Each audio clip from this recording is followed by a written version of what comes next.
దివ్యవాణి TV ప్రేక్షకులకు సాయం సమయ శుభాభివందనాలు.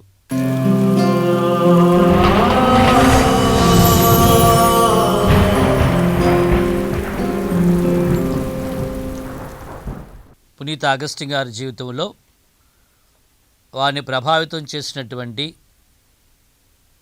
పరివర్తనకు నెమ్మదిగా ఆయన జీవితంలో మార్పుకి దారితీస్తూ వెళ్ళినటువంటి పరిస్థితులు మనం అధ్యయనం చేస్తున్నాం. నిన్నటి రోజున మనం మహానుభావుడు, మేధావి, మరొక పుణ్యచరిత్రుడైనటువంటి అంబ్రోస్ గారు ఏ విధంగా అగస్టిన్ గారి జీవితంలో మార్పుకి ఒక తెలివైన వ్యక్తిగా, అంతటి తెలివితేటలతో సత్యాన్ని అన్వేషించే వ్యక్తిగా క్రీస్తుని, క్రైస్తవత్వాన్ని, పరిశుద్ధ గ్రంథాన్ని ఎలా చూపించి ప్రభావితం చేస్తారో మనం చూస్తున్నాం. అటువంటి వ్యక్తి యొక్క ప్రభావం వలన ఆయన చేతుల మీదుగానే, అంబ్రోస్ గారి యొక్క చేతుల మీదుగానే అగస్టిన్ గారు, అతని స్నేహితుడు మరియు అగస్టిన్ గారి కుమారుడు బప్తిస్మం తీసుకున్నారని, జ్ఞానస్నానం తీసుకున్నారని నిన్నటి రోజున మనం ముగించాం. అయితే ఆ తర్వాత ఇంకా ఇతనిలో ఆ అంతర్మదనం, సత్యాన్వేషణ, దైవాన్వేషణ కొనసాగుతూనే ఉంది. క్రైస్తవ మతాన్ని, క్రీస్తవత్వాన్ని తీసుకున్నారే కానీ ఇంకా పూర్తిగా లోతులోనికి వెళ్ళాలి, ఇంకా ఏదో వెళుతూ ఉంది అని నిరంతరము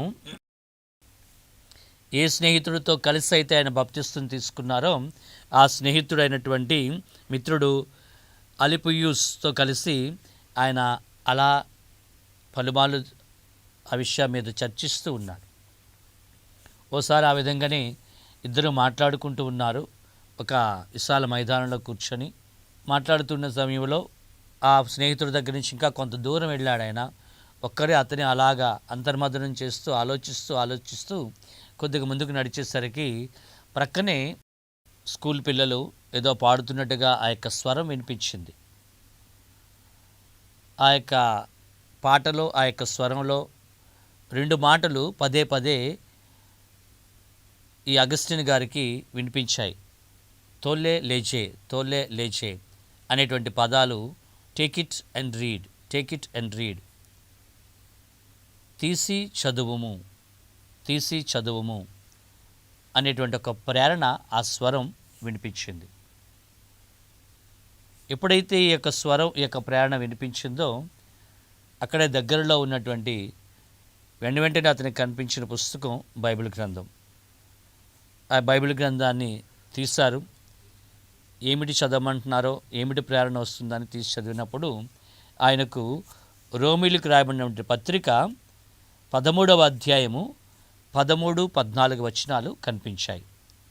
రోమీలకు రాయబడిన పత్రిక 13వ అధ్యాయము 13-14 వచనాలు కనిపించాయి.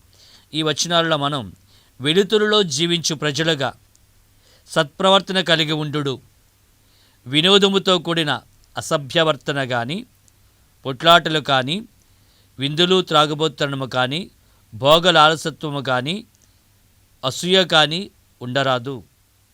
కానీ ప్రభువైన యేసుక్రీస్తుని ధరించి మీ శరీరేచ్ఛను తృప్తిపరచడములో మీరు చూపు శ్రద్ధను మానివేయుడు. ఈ విషయాల్ని, ఈ వాక్యాల్ని ఆయన తన జీవితంలోనికి తీసుకోవటం ప్రారంభించాడు. వెలుతురులో జీవించే వ్యక్తిగా, శరీరేచ్ఛను మానివేసేటువంటి వ్యక్తిగా, క్రీస్తుని ధరించే వ్యక్తిగా ఇదే పలికినటువంటి ఆ స్వరమని అతను గ్రహించాడు. ఈ స్వరం సృష్టి ప్రారంభం నుంచి ఉన్నటువంటి ఒక బలమైనటువంటి స్వరమని ఆయన తన జీవితంలోని కూడా అంగీకరించడం ప్రారంభించాడు.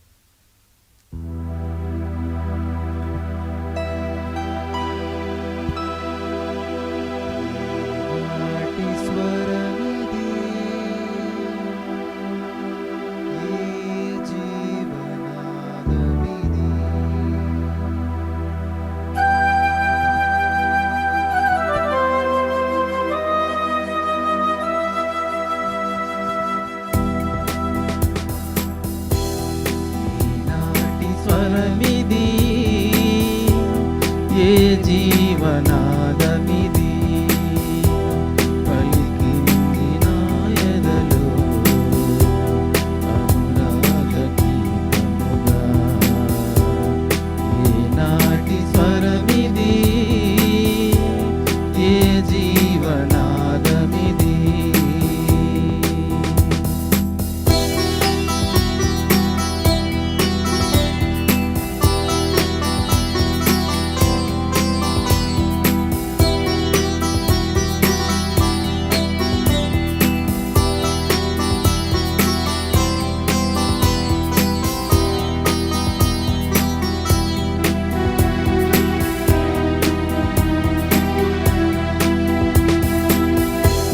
వాక్కులో సత్యమై నిలిచిన అమరస్వరం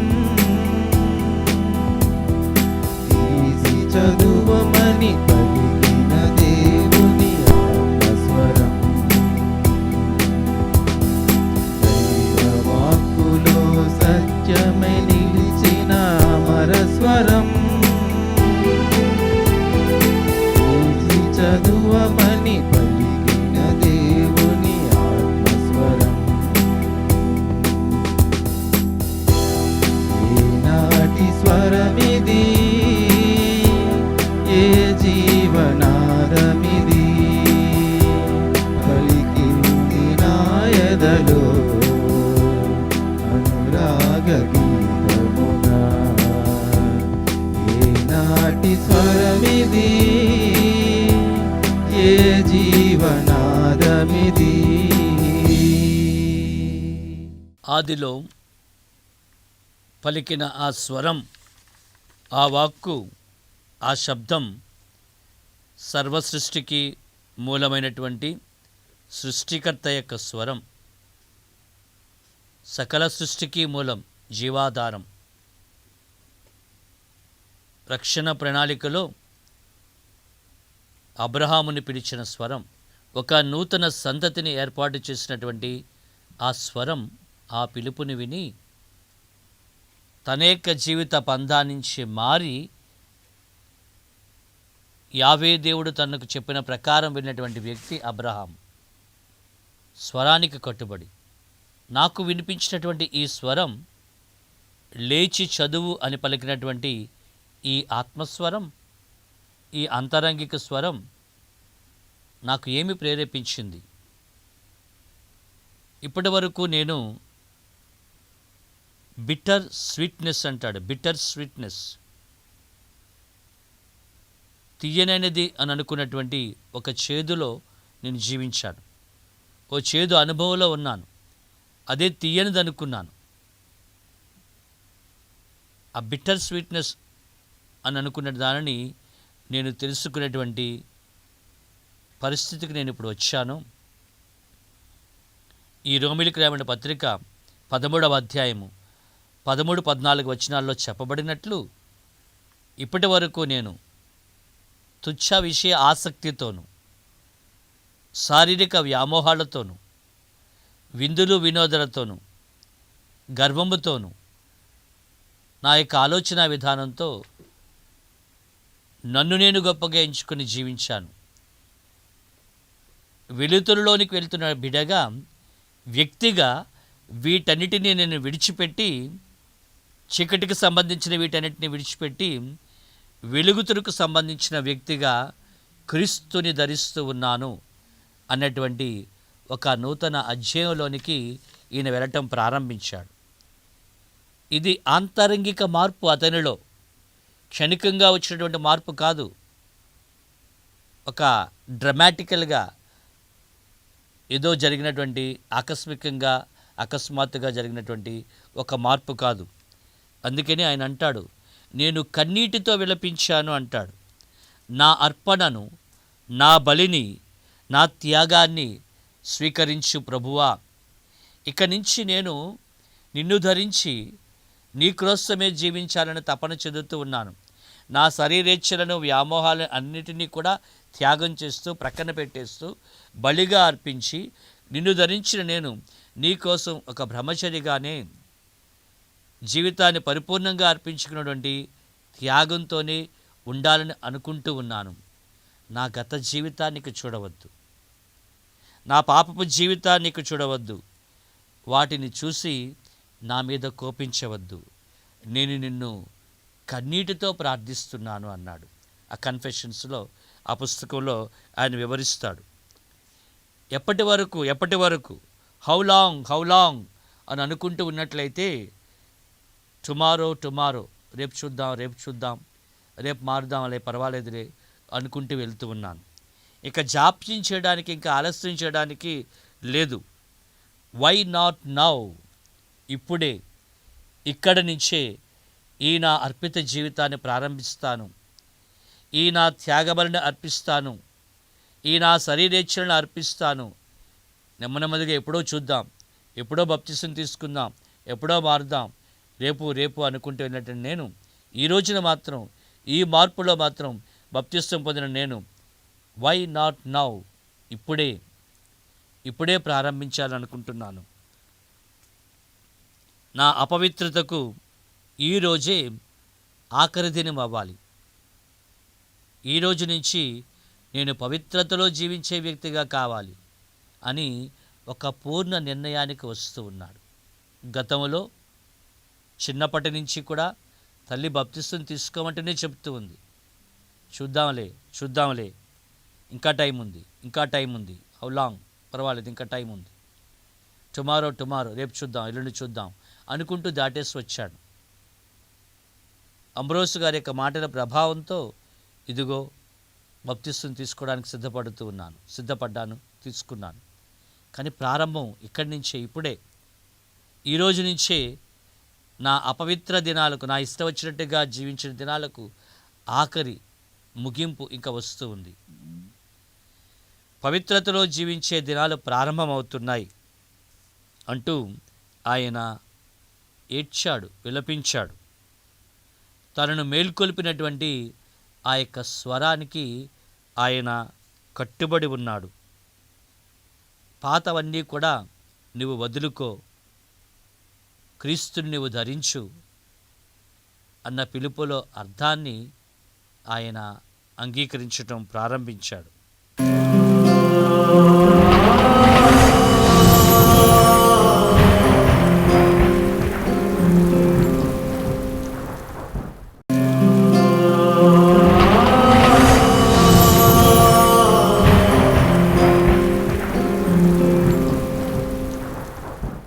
అపోస్తుల కార్యములు 9వ అధ్యాయం 4వ వచనంలో చూసినట్లయితే,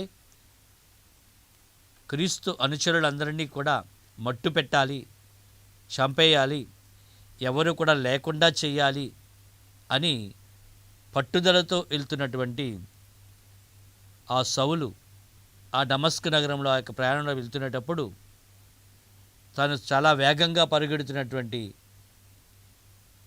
ముందుకు దూసుకొని వెళ్తున్నటువంటి ఆయన దిడున కింద పడ్డాడు.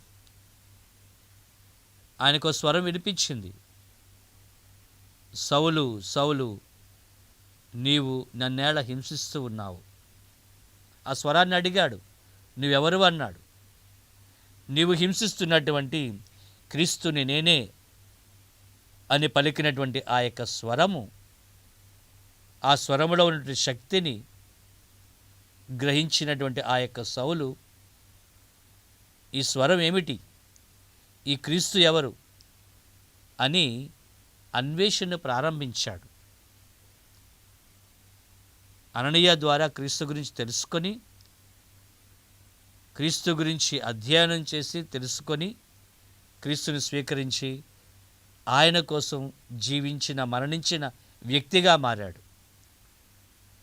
వినిపించిన ఆ యొక్క స్వరం తాలూకా మాధుర్యాన్ని, శక్తిని, గొప్పతనాన్ని, పవిత్రతను ఆ భక్త పౌరుడిని వలె ఈ అంబ్రోసు గారు కూడా ఈ స్వరంలో ఆలకించిన క్షణం నుంచి కూడా ఈ వాక్యాన్ని ఆలకిస్తూ,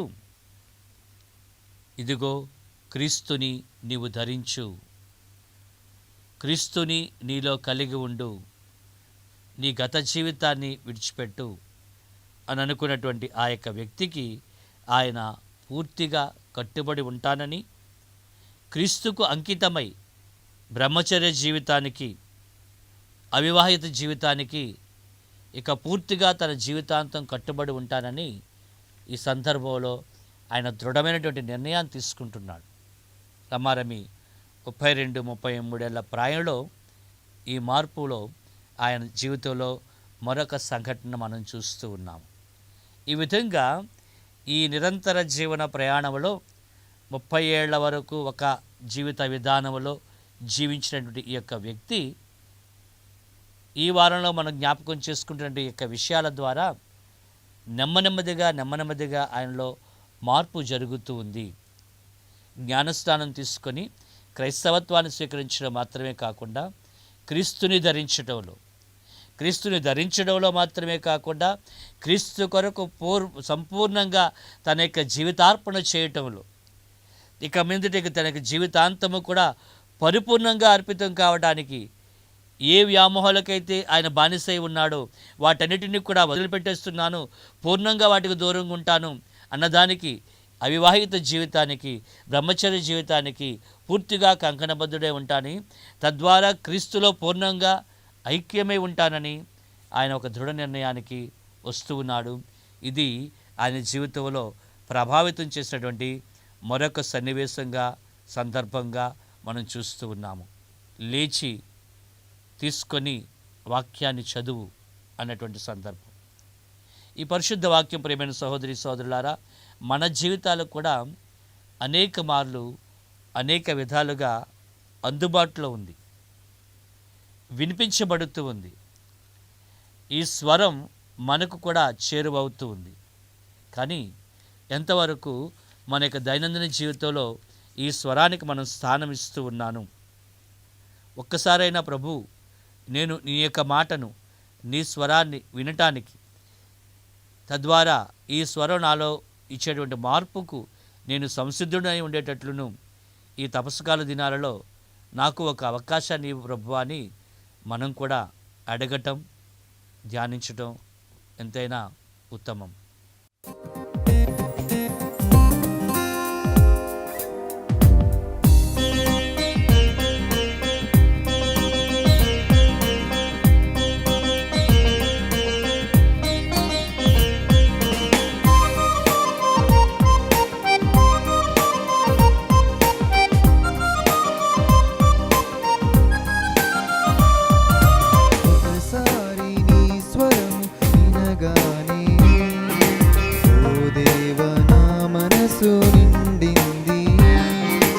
ఒకసారి నీ వైపు చూడగానే యేసయ్య నా మనసు పొంగింది. ఒకసారి నీ స్వరము వినగానే ఓ దేవ నా మనసు నిండింది. ఒకసారి నీ వైపు చూడగానే యేసయ్య నా మనసు పొంగింది. ప్రతి శ్వాసలో నువ్వే, ప్రతి ధ్యాసలో నువ్వే, ప్రతి మాటలో నువ్వే, ప్రతి బాటలో నువ్వే. నా ప్రతి శ్వాసలో నువ్వే, ప్రతి ధ్యాసలో నువ్వే, ప్రతి మాటలో నువ్వే, నా ప్రతి బాటలో నువ్వే. ఒకసారి నీ స్వరము వినగానే ఓ దేవ నా మనసు నిండింది. ఒకసారి నీ వైపు చూడగానే యేసయ్య నా మనసు పొంగింది. ఇప్పుడైతే ఆయన ఈ పరిశుద్ధ గ్రంథం వైపు, క్రైస్తవత్వం వైపు, క్రీస్తుని వైపు చూడటం ప్రారంభించాడో, ఈ స్వరం, ఈ వాక్యం నీవు క్రీస్తుని ధరించు అన్నటువంటిది ఒక కమాండ్, ఒక ఆజ్ఞగా తీసుకున్నాడు. దైవాజ్ఞగా, క్రీస్తు ఆజ్ఞగా తీసుకొని తన జీవితంలో తప్పనిసరిగా పాటించాలని ఆయన నిర్ణయించుకున్నాడు. మొదటి సమూయేలు గ్రంథము 3వ అధ్యాయం 1 పద్యవచనాల్లో మనం చూసినట్లయితే అక్కడ చిన్న బాలుడైన ఆ యొక్క సమూయేలు ప్రభు స్వరాన్ని వింటున్నాడు. తను పిలుస్తున్నట్టుగా వింటూ ఉన్నాడు. తనకు గురువైనటువంటి ఏలీ దగ్గరికి వెళ్తాడు. నన్ను పిలిచినట్టుగా వినబడుతుంది, నువ్వు పిలిచావా అంటాడు. లేదు, ఆ పిలుపుకు నువ్వు బదులు చెప్పు, ఆనతి ఇమ్ము, నీ దాసుడు ఆలకిస్తూ ఉన్నాడు, సిద్ధంగా ఉన్నాడని. అలానే ఈ అగస్టిన్ గారు కూడా క్రీస్తుని ధరించు అన్నటువంటిది ఒక ఆజ్ఞగా తీసుకున్నాడు, ఓ మాటగా తీసుకున్నాడు, ఓ స్వరంగా తీసుకున్నాడు, ఓ పిలుపుగా తీసుకున్నాడు. ఆ పిలుపే తన యొక్క జీవన పరివర్తనకు ఒక మలుపు, ఒక నూతనత్వం, ఒక నూతన జీవం. ప్రియ సోదరులారా, మనం ప్రార్థించుదాం. ఈ వాక్యము, ఈ స్వరము, ఈ పిలుపు మన జీవితాల్లో అనేక మార్లు మన హృదయ ద్వారాన్ని తడుతూ ఉంది. ప్రభువా, ఈ స్వరం నాకు వినిపించేటప్పుడు, నువ్వు అనేక విధాలుగా పిలిచేటప్పుడు, అనేక విధాలుగా పరిశుద్ధ వాక్యం ద్వారా నువ్వు మాట్లాడుతునేటప్పుడు, క్రీస్తుని ధరించమని చెప్పినప్పుడు, ఈ శరీరేచ్ఛను విడిచిపెట్టని చెప్పినప్పుడు, రెండంచుల పదునైన ఖడ్గం వలె ఉన్నటువంటి యొక్క వాక్యం, ఈ స్వరము నా హృదయాన్ని కూడా తీసుకుని వెళ్ళి నా హృదయంలో పరివర్తన తీసుకుని వచ్చి, నేను కూడా ఈ పరివర్తన పిలుపుని ఆలకించి నా జీవిత మలుపులలో నేను నూతనత్వంలోనికి వెళ్ళేటట్టుగా ఈ తపస్సు కాల దినములు ఈ అగస్టిన్ గారి ప్రేరణతో నా జీవితంలో కూడా కలిగేటట్లు దీవించండి ప్రభువా అని ప్రార్థించుదాం, ప్రభుని అడుగుదాం. అందరకు దైవాశీస్సులు. రేపటి రోజున మరలా మనం కలుసుకుందాం. God bless you.